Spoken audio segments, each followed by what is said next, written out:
What's going on, Pokemon fam? Hope you're having a great day today, guys. So, we're going to be talking about scams. And we're going to be talking about an eBay scam that I came across today, just randomly. And I just want to go ahead and just share with you guys and give you guys some tips to not get scammed in this hobby.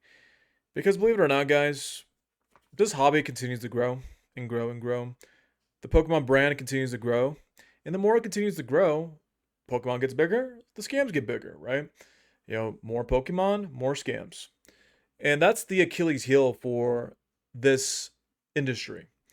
Not just in Pokemon, but all of TCG. And I would say that, back then when people were getting scammed, the space wasn't as sophisticated as it is today. There's more YouTube channels, there's more sellers out there, there's more reliability, there's more ways to verify whether or not someone is accurate or not. So there are a lot of measures you can take to mitigate your risk of getting scammed. I'll show you basically like what I look for when I'm looking at us, buying stuff, right? Um, but man, dude, like looking at this right now, it's like terrible to look at because this is an obvious like scam, right? And it's important to highlight it, right? It's important to share it, in my opinion, especially like a channel like mine. I have a little decent audience, and I really want to uh, just do my due diligence of just making you guys aware, right? I'm gonna go ahead and lower my screen really quick so I can show you guys what I'm looking at. Cool deal. Look at this beauty right here, guys. Very, very beautiful scam. So right away, guys, I came across this listing right here. It was obviously sold.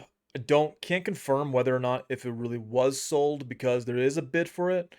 Just because there's a bid for an item on eBay does not necessarily mean that they actually bought it. Sometimes people can put in bids and they don't end up buying the item, right? So we'll go ahead and assume that it was sold. It's not going to matter anyways, whether or not if it was or wasn't. But nonetheless, this made it on eBay. Like this became a listing, right?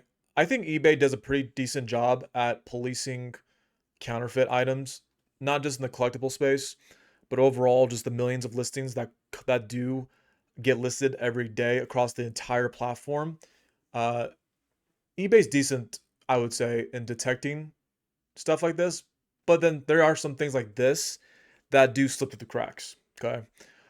So, right away, guys, we'll go ahead and get right into the photos because the photos, like I said, man, like if you really think this is a legitimate box, then you definitely need to educate yourself more of what counterfeits look like. This is for sure a counterfeit. You can look at this from a mile away and you can just tell that this is not real. So let's go ahead and do a little zoom in a little bit. So as you guys can see, the colors on this is extremely dark. Now, these are the main colors of the Evolving Skies booster box. However, the colors are extremely dark. This is a dark yellow, along with the Rayquaza is a dark green. The Evolving Skies logo looks okay. It looks a little decent. It looks like the actual logo of Evolving Skies as far as the colors. But still, you can still verify this right here and just say, yeah, this was printed from someone else's laser printer, 3D printer. It doesn't matter. I don't know anything about printers. I could be using the wrong terminology as far as printing stuff, right? Those are gonna be more of the POD guys that understand what that means. But nonetheless, this is not the real actual surface of the booster box. How you can tell that this is a reseal, right? Is look at the Pokemon symbol right here, right? What do you guys notice about this? About this right here? You don't see the little trademark symbol on top of the N right here for the N for Pokemon, right? Towards the end of the name of Pokemon, right? So this right here, the fact that there's no trademark for this indicates that this is a resale. Because on every single booster box, guys, next time you buy a booster box, you buy your booster box from a reliable source. You can look at the box, look at the seal of it, right, and the Pokeball and the little Pokemon or the Pokeball, and you can see on the logo of Pokemon, you'll see the little trademark symbol on all the Pokeballs on this, right? Every single booster box will have it. And this, my friends, is a 100% certainty that this is a reseal. It's crazy, right? Moving on. The top of this booster box is horrible. It looks like someone literally took like paint, took a paintbrush and just splattered paint all over the top of this booster box because this is a horrible job. Um, the real booster box does not look like this. This blue paint, like, you know, whatever you would call it, maybe just blemish. I mean, I guess the print job just came out and just blemished the colors and stuff, and just really did a poor job of creating this box layout of this product, right? So terrible on the end of the scammer, right?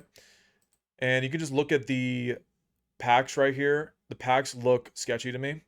Definitely resealed packs. Just the how roughed up they look, right?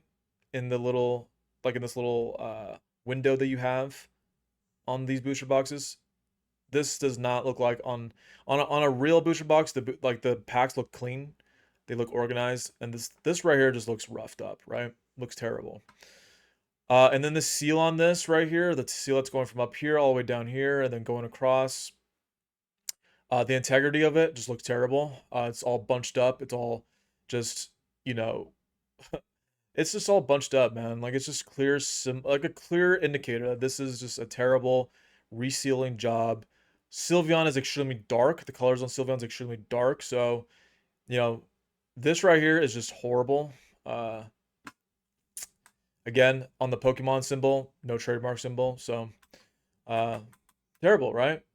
And then on the last one, just you can't even read this description on the back because all the Pokemon logos are just covering up the I guess you would say the description of the booster box, right? Whereas on every single booster box you buy, you should be able to read this pretty clearly. You can't do this on this booster box at all. So the thing you guys have to understand about scammers, guys, is that scammers all have one thing in common, right? They all don't respect hard work. They don't know hard work. They don't respect the dollar. They don't respect the sweat coming from the brow from hard work. So when you come across a scam, more than likely it will be sloppy.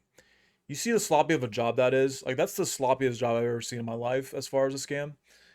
So, you know, when scammers are trying to get quick cash, quick money, just do one-offs, they're going to do it in the most quickest, sloppiest, just unsophisticated way, and they're not going to even take their time at making a decent scam, right? You should not be scamming people in the first place. But that's the problem with scammers is that um, they're just extremely sloppy. So sloppy work, sloppy job, and unfortunately, like Pokemon is a beautiful thing. I love Pokemon. It's fun, and like I said, this will continue to happen. But there are ways to mitigate the risk of getting scammed. You just have to be able to be mindful and be aware of it. So I wanted to go ahead and highlight in this video of being aware. Always be aware of your transactions.